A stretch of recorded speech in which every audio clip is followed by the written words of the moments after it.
મહારાજ નામના ફિલ્મનો વિવાદ થયો છે. ફિલ્મ રિલીઝ થાય એ પહેલાં જે વિવાદ થયો છે તેમાં અત્યારે હાઈકોર્ટમાં યશરાજ ફિલ્મ્સ જેમના દ્વારા આ ફિલ્મ રિલીઝ થઈ રહ્યું છે તો તેમના વકીલ દ્વારા કેટલીક દલીલો હાઈકોર્ટમાં કરવામાં આવી છે.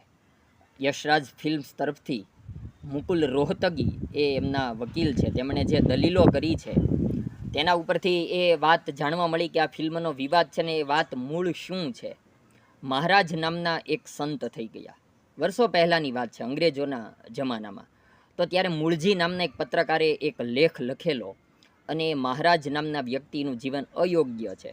પછી તો એ મહારાજ નામના સંતે અંગ્રેજોના જમાનામાં કોર્ટ મેટર પણ કરેલી, બદનક્ષીનો દાવો માંડેલો, પણ બોમ્બે કોર્ટે તે ચુકાદો રદ કર્યો હતો. એટલે મૂળ વાત એ મહારાજ નામના સંતની છે.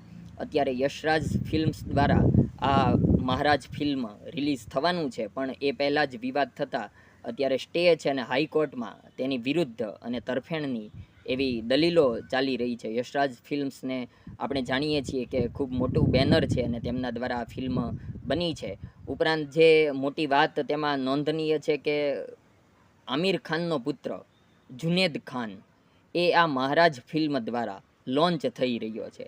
એટલે બોલિવૂડની એ દૃષ્ટિએ પણ આ ફિલ્મ ઉપર નજર છે, પણ અત્યારે આખી મેટર એ કોર્ટના ચક્રાવે છે. હવે એ ફિલ્મ ઉપરનો સ્ટે દૂર થાય છે કે કેમ અને ફિલ્મ રિલીઝ થાય છે કે કેમ એ આવનારો સમય કહેશે. પણ અત્યારે યશરાજ ફિલ્મ્સના વકીલ દ્વારા આ વાત રજૂ કરવામાં આવેલી છે કે એ મહારાજ નામના ફિલ્મનો એ ભાગ છે. અને એ વાત એમ પણ છે કે અત્યારે હાઈકોર્ટમાં તેમણે એવું કહ્યું છે કે અમે તમને એ ફિલ્મની લિંક આપીશું, ફિલ્મ તમે નિહાળો, અને એના માટે પાસવર્ડ આપવાની પણ વાત થયેલી છે. નમસ્કાર મિત્રો.